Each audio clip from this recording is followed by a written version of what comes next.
My goodness. There've got to be 15 or more turkeys here. I'm gonna have to eat my own words, I do believe. I'm Rod from Dowdle Family Farms, and if you've watched our channel much, you know that I'm trying to grow cover crops to feed our pigs. And I did a trial of forage soybeans and cowpeas, and the cowpeas have just outperformed the forage soybeans all over the place. The forage soybeans just haven't performed as well. But I came to plant this field last night. I was mowing it with the flail mower, and I just happened to see how great this crop looked over here beside me. When I got out here to the farm this afternoon, I saw a group of turkeys, and it looks like the same group of turkeys that I've been seeing since the beginning of June. We've had 2 or 3 hens, and then probably 12 or 15 poults that have belonged to those hens. And I see them periodically. I've gotten video of them 2 or 3 times, but yesterday they were just out here for 5 to 10 minutes while I was out here, and then they snuck off into this cover crop.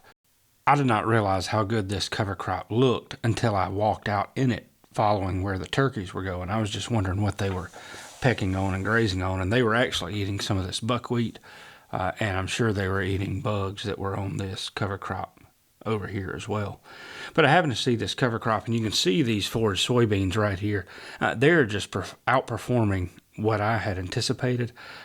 You've probably seen that I prefer cowpeas over the forage soybeans, but I ran out of cowpeas. There are a handful of them in here, but mostly it's forage soybeans, and they've just performed a lot better than I had anticipated.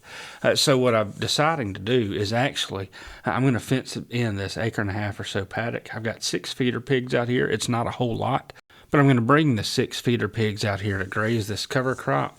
I really had not expected to do it, but seeing the turkeys out here in it, they have changed my mind and encouraged me to forage this cover crop with the pigs rather than actually mowing it or grazing it with the cows.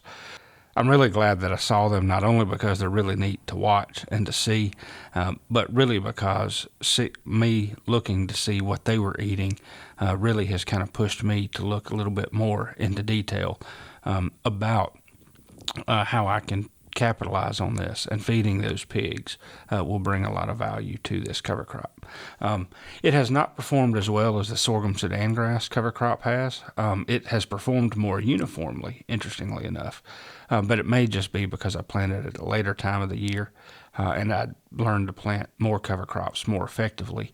I'd already planted over 20 acres of cover crops by the time I planted this. So anyway, for the most part, this cover crop mix is very similar to our others with a couple exceptions. It's got the annual warm season legume, which is the forage soybean. Again, I've been really impressed with it rather than the cowpea. Also, there's some buckwheat in there. We've had some sunflowers you can see in the top over there. And then we have some hybrid pearl millet and sorghum Sudan grass. What you may not notice is that back over here to the left, where I was just showing, we have some teosinte.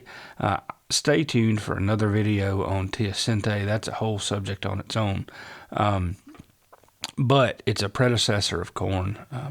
But all that to say, I'm really glad that I saw the turkeys today. I'm glad that I saw them walk into this field so that when I came out here on the tractor to mow, that I would take the time to evaluate more carefully what this actually looked like. Anyway, y'all take care. Have a great day.